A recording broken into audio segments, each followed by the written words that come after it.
Hey, this is Kyle Crawford from Strong Dads. Strong Dads podcast would love to thank the Crimers Beer House for coming alongside of us. The Crimers Beer House was started in 1982 by the Crimer family, and since that time, they have definitely become a Cincinnati favorite. So if you're looking for an incredible meal in an incredible setting, definitely go down to Route 128 and check out the Crimers Beer House. Welcome to Strong Dads. This is Merle Hutchinson sitting alongside Kyle Crawford, bringing you another great show. Kyle, how are you doing today? I'm great, Merle. How are you? Let's get with it. Come on, let's get with it. I'm fired up. I'm ready to go. I'm looking at you here. I feel good. I'm here. I'm ready. It's a good thing you Live feel action. good because it looks coming up short. I got home this morning and Jenny looked at me and she said, "You look good, babe." I said, Oh yeah, kind of a big deal. Oh man, I'm not gonna even get into what could have been happening there. So anyway, hey, welcome to Strong Dads. We are going to have a great show today because we're really going to have some fun talking about a necessity in life. Every man knows about this topic today. I agree. This is how we're wired. This is how the lion lays in the desert all day long and just acts like he's doing nothing. But at the last minute, he pounces and he gets food for the family. What is that this you speak of? We are going to teach people, or at least talk. Okay, I don't say teach. We're going to at least talk about life hacks. Oh boy, about hacks, about shortcuts. You know, normally we talk about do the right thing. I think they put a bow on it when they called it a hack because shortcut just sounds better. Like, oh, we're gonna call it a life hack. Then it seems so much better. Yeah, right. It's more in vogue to say hack or life hack. Oh, I got a great hack for you. But we've kind of had some fun with this, and I think sometimes part of this show will be just having some fun, but also talking about some things that we actually do in different areas of our life that we have just found to be helpful, and it's just kind of fun to have some conversation. I will tell you something. I think I may have shared this with you. I'm going to share a life hack before we even get going that actually made me mad, okay? Right. Because I was, at the time that this was shown to me, I was about 55 years old, and I had been using this tool all of my adult life. And the guy who taught me was also mad because he had only learned it a couple weeks before me, and he was older than me. He's like, "Can you believe we've been doing this for all these years and we've never known?"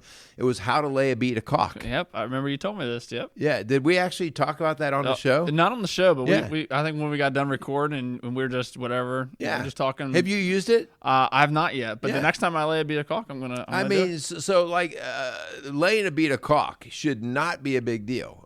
In all my life, I've laid a bead of caulk, whether it's in a bathroom or wherever.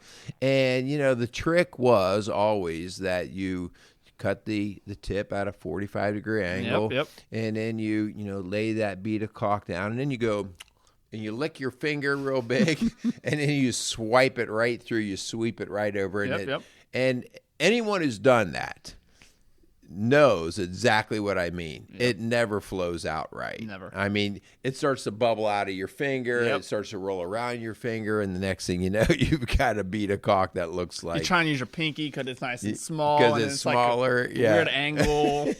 And so finally, I'm 55 years old at this point. Some guy says, he goes, "You know how to lay a bead of caulk?" And I'm like, "Well, I thought I did, but you don't want me caulking your bathroom." And he's like, "I'm going to show you." He goes, "I just was taught this the other day." And so basically you do exactly what we talked about. You cut the tip at a 45-degree angle. Oh, yeah.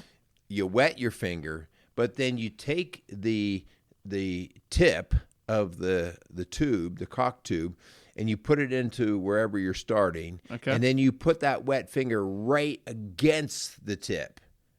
You press it in there hard. All right. And then you pull the trigger and start gliding the finger and the tip together. And it will lay the best bead of caulk you've ever had. Unbelievable. And I am so stinking mad that it took me to 55. But at least I'm thankful that I have it now.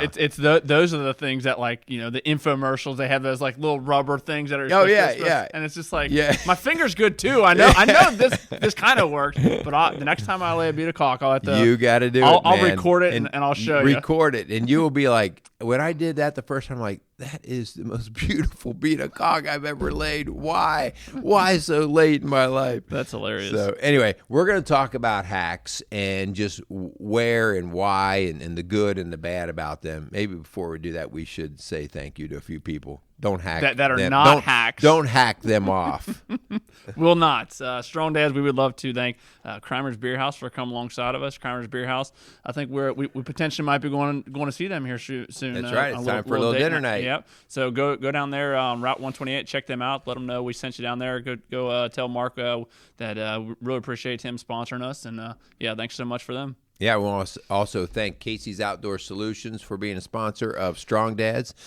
Casey is a strong local man in the area who continues to do great things for our community in terms of just being supportive and encouraging. And so we want to thank Casey for his encouragement and support. So go visit him, located down outside of Lawrenceburg, Indiana, actually on State Line Road outside of Lawrenceburg. Yeah, they got so that big old sign right there. Cool, Yep. yeah, cool place. So, all right, let's do this, Merle. So the idea of the life hack, this is maybe just the nature of men.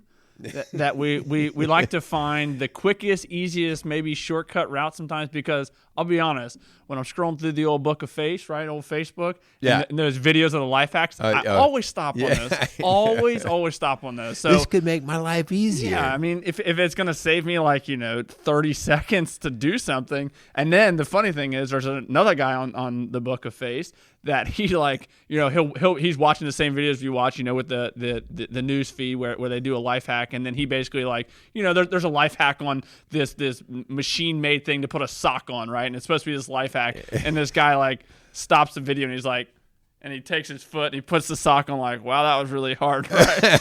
So not all life hacks are created equal. No, some of them are just products trying to get a little bit of a dollar here and there. So let's talk about the idea of the benefit is to work smarter and not harder, right? That's the big thing that we're moving for.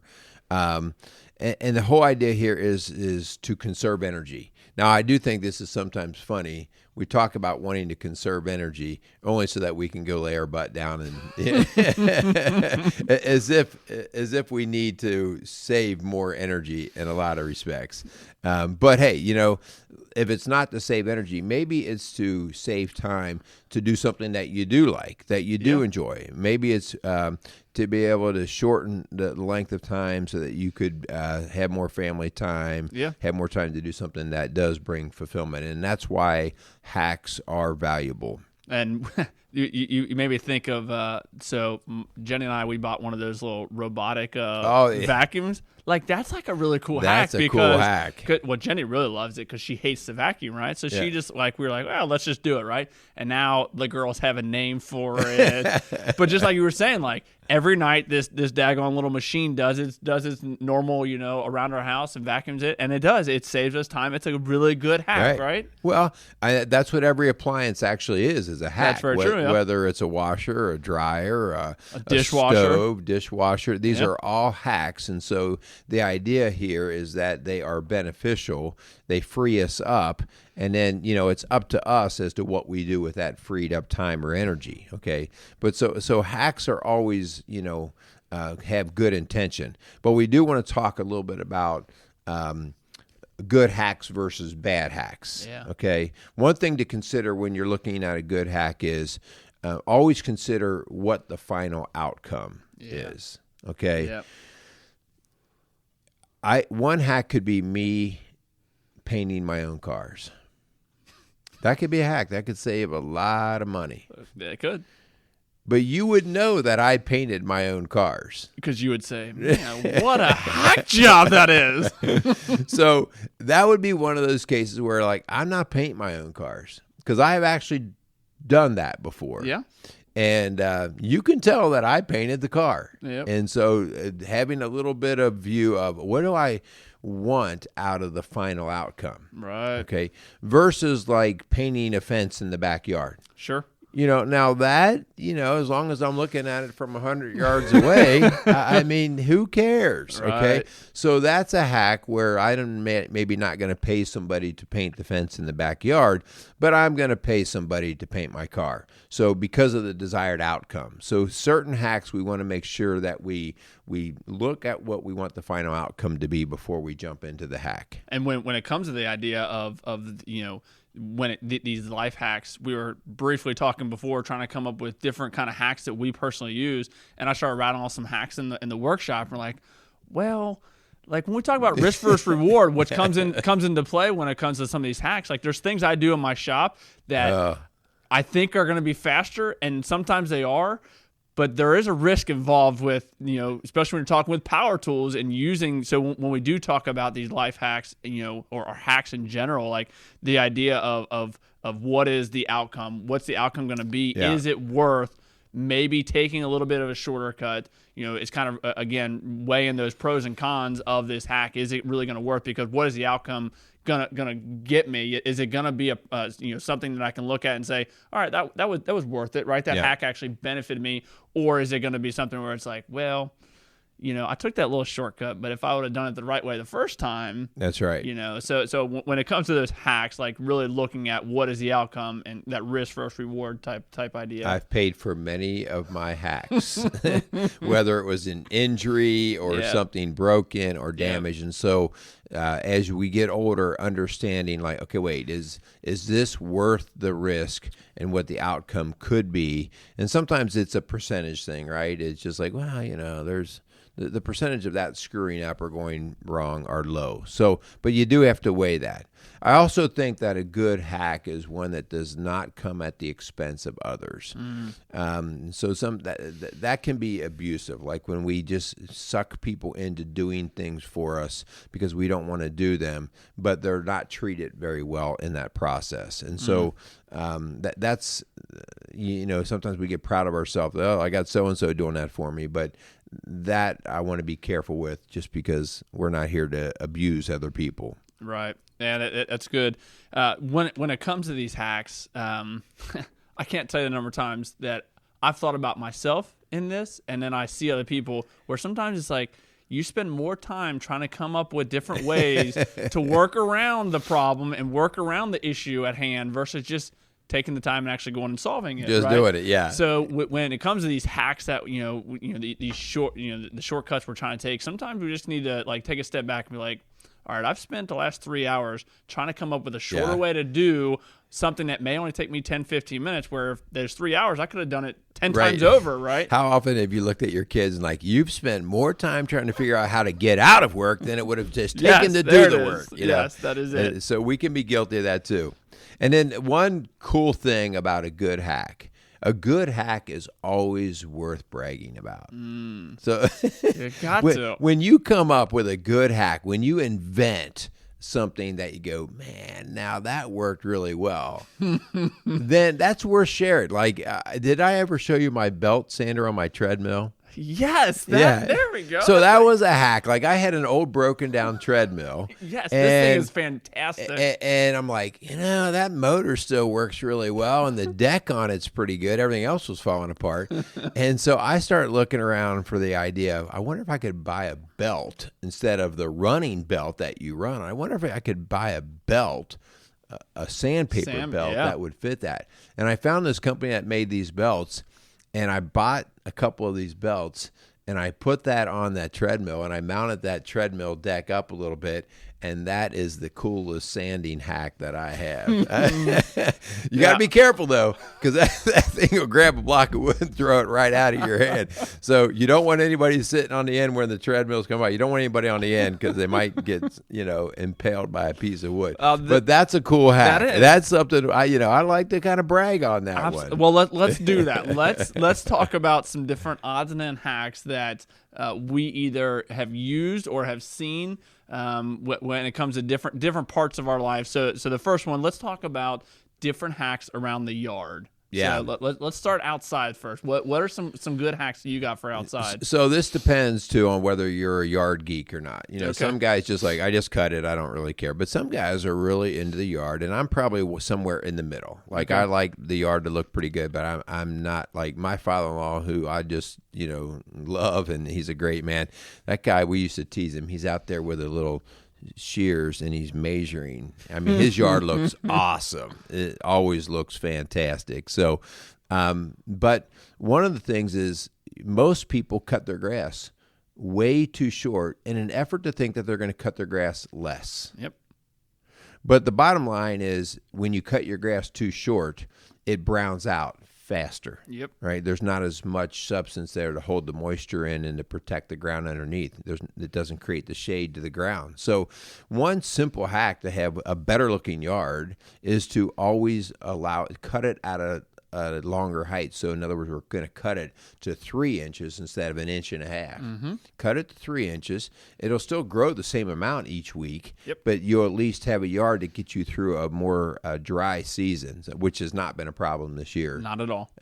Well, so I actually, it's been a while now, but I actually used to cut grass on the side at the firefighting. And one thing, a hack here for you guys out there, if you've ever driven around neighborhoods and you see the yards that are real nice and striped. Yeah. So just a little hack here.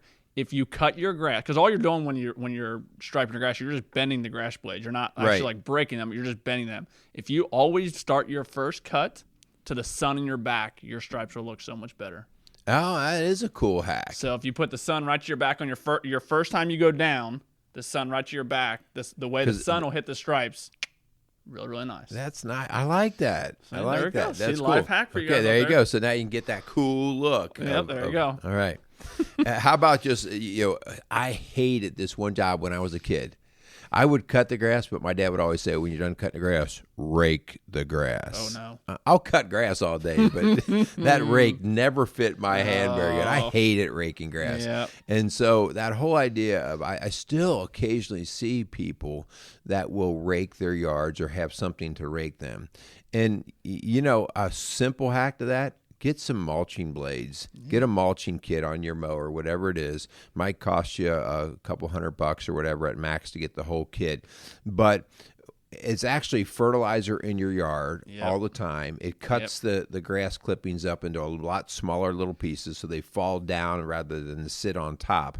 And it just is actually so much better for your grass in the long run because it puts the nutrients back into the ground. So no more rakes, man. We don't do rakes. Yeah. That's a hack that needs to be done with. Yeah. So now again, these are different hacks that we found, and they're worthy to share. So that means it's a good hack, right? Yeah. so let's move into the house. And you were telling me this one before, and I've never heard this. So Jenny, listen up. We might be using this one. So we have a wood table in our kitchen, and I have kids.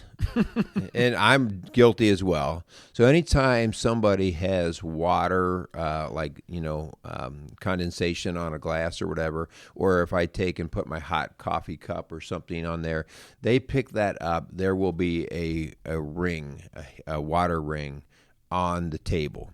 And this table, just for whatever reason, because of the pores in it or whatever, the finish on it, it gets that ring right now. And I look for all kinds of ways, to buff those things out and everything. One hack that I ran into that a lot of people bragged about was to take mayonnaise and put it over top of that ring and let it sit for, I forget, it's like maybe an hour or something like that, and then buff it out and it'll be gone. I tried that. I would just say from my experience, it didn't do a very good job. It helped blend things a little bit more, but it didn't pull anything out. The hack that I found for any of those water rings that I use all the time for our kitchen table is take a cotton cloth, like a cotton t-shirt or something, lay it over top of that ring, get your iron, get it good and hot, and put it over, start ironing the cloth over top of that ring. And that will heat up that moisture that's actually making that ring down in the wood, and it immediately gets sucked up into the cloth. And so you have to be careful. You just can't stick it on there and go walk the dog for a while, you'll burn your table up. But you hit that for a little bit and you pull it up and you check. If it's not gone, you hit it a little bit more. You got to be careful because if there's a finish on there, you don't want to melt any finish. But it does a fantastic job on my table. Always a disclaimer alert, though. I'm not responsible for you burning your table up. Merle, I have a hack for your cup dilemma here. Yeah, what's that? A coaster. A coaster. You know, it's a wood table. You put a coaster down. Yeah, right? Am I right here, guys? Get on to the next deal. I mean, okay, right? get on to the I think next a coaster deal. would work. Yeah. Well, you've written something about a vinegar cleaning your countertops. What? I've never heard this one. So people are always looking for these different cleaners and different things. Whether you're going to be cleaning the floor, like a wood floor or a countertop, and vinegar is acidic, and so if you take white vinegar. Okay, take white vinegar and cut it usually like a 2-to-1, so 1 cup of white vinegar, 2 cups of water. Put it in a spray bottle. It is a very effective cleaner, disinfectant, and is good on your wood floors and stuff. So we use that a lot around the house. All right, I like it. So if you don't like the smell of vinegar, you may not go there. I'm out. Yeah, I'm not a fan of that. Or you can put different lemon oil scents and stuff like that in it. Now it's getting complicated.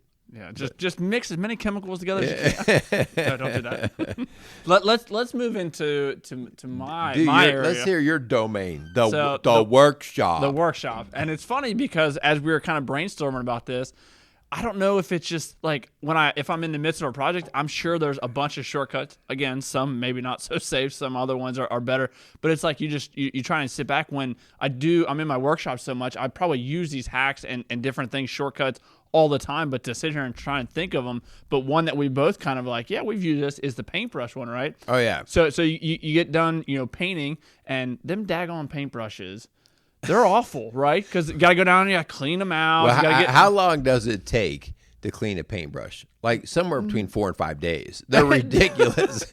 You sit there. Now, a paintbrush is a little bit hateful, but not too bad. A roller? A paint roller. Just shoot me now. You can't do it long enough. I mean, I've drained hot water gallon tanks. Like how much it just keeps coming out. So I'm not a big proponent of cleaning rollers. I'm not either. Which leads us to this hack. So what I typically do is I'll take my paintbrush and or roller and I will put it in a Kroger bag or a Ziploc bag, and I put them in the refrigerator. And the cold temperature, however the science works on that one. But it works because it keeps the paint wet, and the next day, 2-3 days down the road, you can pull it out of the refrigerator and you can roll it like a fresh paintbrush. It's so actually pretty the good. plastic doesn't breathe, so it basically keeps all the moisture in, so the brush can't dry out. So especially like if I'm in the middle of a paint project, everything from I'm going to take a break and go eat lunch or something like that, you do not want a roller or a brush to just sit out even for an hour. Yep. It'll get crusty, and then when you go back to use it, it won't roll or brush well. So always, I keep some plastic bags or even some Glad wrap or whatever, and just wrap that dude up. Go take your break, and I've had them sit for a good week. Which I'm not saying that you should do that, but I've had them sit and I undo them like, hey, this dude's still ready, and it rolls away. And we were talking about this before, again, just kind of brainstorming this show, and something that in my workshop I discussed, and we did a show on a workshop about my whole setup, and the same can be said if you guys start to look at wherever you work at. I know for me in the fire world, we always have everything ready to go.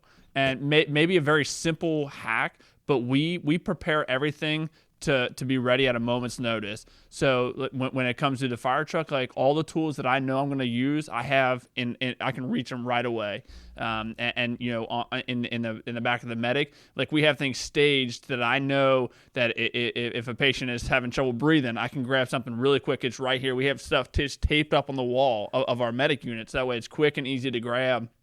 Little stuff like that again, that to me, that's why sometimes it's hard to think of like life hacks, because we just naturally just do these things that set ourselves up for success. Again, when we start to weigh those life hacks, like because in the back of a medic, we are talking about seconds. Every second counts, especially you talk about heart attacks and strokes. Like I need to be ready at a moment's notice. I don't have time to dig through a bag to find the equipment that I need. That's why we have everything staged and ready to go. Yeah, I mean, that you actually bring up a great point, because I think sometimes we think of all these shortcuts, but we don't think about them on the front end of building or designing something.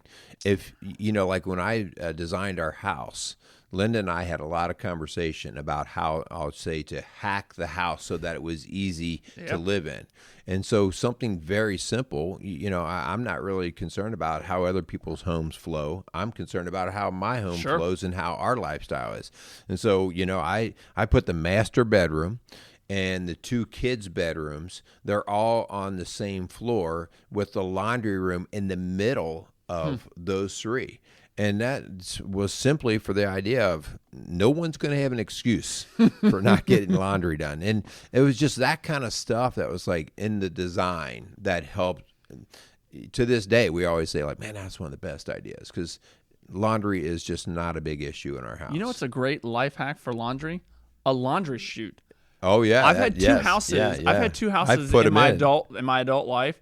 Both of them have had a laundry chute. Yeah. And I'm not quite sure if Jenny and I would ever buy a house without one now. Yeah. It's like money, right? Well, and it's right in the hallway, just like you're saying, right in the, on the upstairs where all the bedrooms are at, and the girls can throw their clothes right down the chute. Maybe Jenny would probably tell you more times than not, I still have a tendency to sometimes just throw my clothes on the ground. But that's because you are a hack. It's there for me, right? Yeah.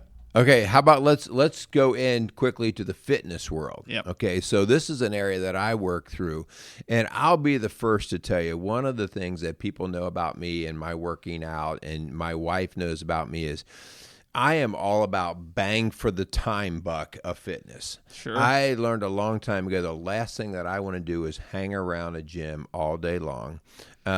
Like these guys who do that, in my mind, you better be like, that's your purpose in life. Like maybe you're making a living out of it. You're a bodybuilder. You're a pro level player.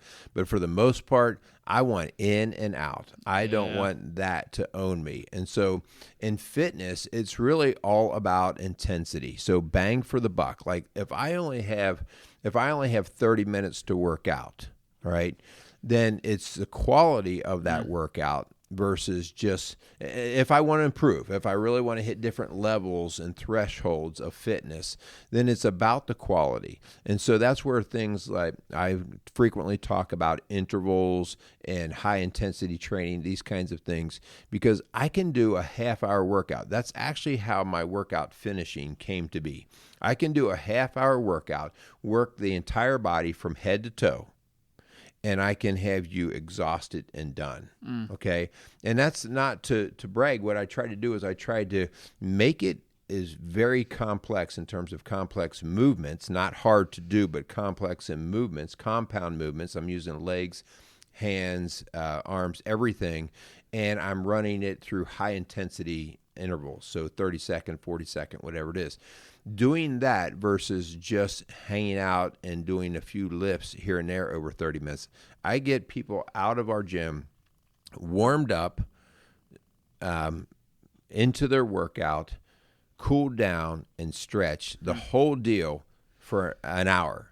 All right, wow. And we can do less than that if we need to, but and that they are done. So bang for the buck. You've got to add high intensity over a shorter period. And again, that's just a hack. That's not. I'm not saying everybody should do that. It depends on if you're training specifically for something. But general conditioning, you want to get in shape. Work the intensity. Yep, I love it. Hey, obviously we're talking to you strong dads out there. We're talking about men and different hacks we can do, and I think we'd be missing the mark here big time if we didn't talk about maybe one of the most important parts of our life that there's still hacks involved, right? And that's our relationships with our wives, with our kids. I was just kind of thinking about this. Man, when it comes to a hack, and it's, again, we kind of maybe use that term loosely, but they're there. There are things that help us, build our relationship up, things that are going to, make our life a little bit easier. Something that I do with my girls, and this is not by any means rocket science. This isn't new. And I'm setting my girls up because I know there's going to be a day when I drop them off at school and they're not going to want to say I love you. Right? They're just naturally, right? Because they get old and they get embarrassed, right? So we've already implemented like code things that we say to each other that basically means I love you without actually having them say. And again, right now they're not old enough that they still love daddy, right? I'm still number one, go me, right? But like I'm setting them up. I'm instilling like this basic little hack, the little thing we do. I drop them off and we do this little thing we do with each other, and that's my way of like I found this little thing, this little niche, and we love it. Anytime we say bye to each other, like that's what we say, this little slogan, and man, my girls love it. I love it because I know like that's our thing, right? And it's fun to have that. So when it comes to us as strong dads, man, with our relationships, the most important relationships, man, find little fun hacks that you can do with your kids. Awesome. Man, find stuff that reinvigorates your relationships. Because again, our last show we did the summertime blues. Sometimes life is just dull. Like, man, bring some excitement back into it. And sometimes just doing fun little hacks together is awesome. Yeah, I love that point, the idea that just you and your girls know what it is. Yeah. And so it quickly is a message of I love you or whatever, without all of the stuff that, especially like we talk about when kids grow up, they go through that embarrassment stage. That's really cool. Yeah.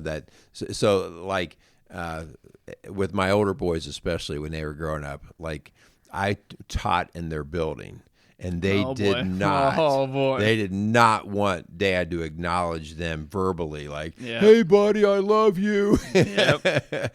But when we'd walk right by each other in the hallway, and we would not even act like we were looking at each other.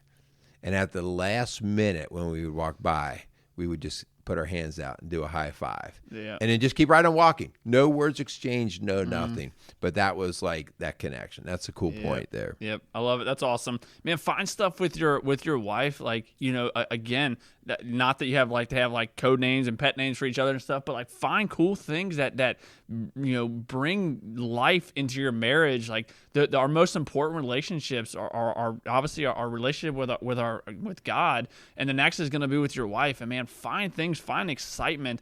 Every person is going to have different hacks that different things that they do. Find that. My wife and I mean, call it whatever you want. We go on a monthly date. That's something we do. We prioritize that, because if you don't do that, then you're going to fall into, part of the reason why this whole show started, the absence of a married couple staying together, being in the home, being there for their kids, and statistics obviously show that that's valuable for them. Yeah. A quick hack in a relationship. Remember, hacks are to make a place or environment or job better. Okay. Yeah. And a quick hack, especially in a time of tension, is to race to the apology.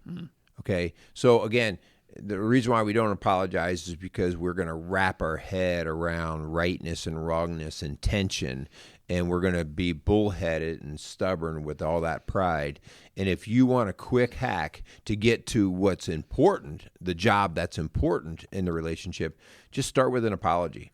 The hardest time is the first time. Once you get used to apologizing and your spouse sees that it's authentic, that hack, which I hate to even call it a hack because it's just so daggone, it's part of the tools, right? It's like, but get to the apology quickly so that we can get the job done.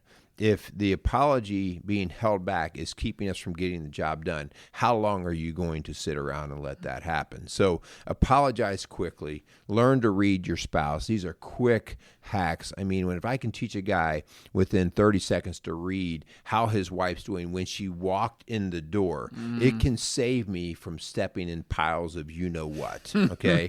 So in 30 seconds, when Linda walks through the door, I have myself trained and I have our kids trained. When she walks through the door, by how she enters the house, we can detect a lot about how she's doing, which that helps us know how we should approach her, okay? And my wife does that with me. And now we do that with the kids. When the kids come in and they drop a book bag and you hear a heavy sigh, I mean, right off the bat, I'm reading that, and that is just a simple life hack that makes me do family well. So good, man. I hope as fun as sharing different. You hack. I am a hack. I am a hack. I hope that those finding cool hacks, finding things that you do, share them, because if they're worth sharing, then they're probably good hacks, right? Just like we were discussing. But ultimately, the main point of this whole show is the idea of our relationships and prioritizing, finding hacks, finding things that like you said are going to improve your home. Whatever those look like for you, that's ultimately, the whole point of this show. The point of all of our shows is to hopefully help improve dads, help improve ourselves. If you guys have cool family hacks, man, share the heck out of them. Share them with us. Yeah, we want to know about Contact them. us. Absolutely. Contact in the comment section on the YouTube page, man. If you guys are viewing us on the YouTube, put that in the comment section. We would love to hear some of those and maybe incorporate. If they're worthwhile, we'll incorporate them in our life, right? If they're even halfway good, I want to give you credit, and so we'd love to share. Hey, so and so shared this hack with us. We'll do a whole show on hilarious hacks or something like that. All right, we want to thank all you guys for listening. We want to thank our sponsors again, Casey's and Crimers. I know that's that other sponsor with that other show. See, we have strong dads here. We want to thank both of our sponsors out there. We also want to thank all of you guys out there and ladies actually out there listening to our Strong Dads. Do us a favor. 5-star us in the ratings, subscribe to our channel, spread the show, communicate with us. If there are topics or things that you are interested in or you would like us to address, send us a note. You can get us at hutch@rocksolidfamilies.org. Also, if there's something that we can help you with more on a close basis within your own home. If you're struggling, reach out to me at rocksolidfamilies.org or 812-576-7625. Let's talk and see if we need to schedule an appointment, see if we can help you out. Awesome. Really appreciate you guys. Go out there and meet some strong dads. Go find some hacks. Don't be a hack. Don't be a hack. That should be the title of the show. Don't be a hack. Find a hack. Don't be a hack. There we go. There you go. We got it. All right. Thanks, guys. Casey's is a premier garden center and gift shop located in Lawrenceburg, Indiana. Casey's offers a wide selection of plants, landscaping materials, home and garden decor, and gifts for every occasion. Casey's is committed to providing exceptional service, a unique shopping experience, and value to every customer. Stop in and see what makes Casey's so unique. Located at 21481 State Line Road, Lawrenceburg, Indiana, or call 812-537-3800. Let Casey's help you add beauty to your home.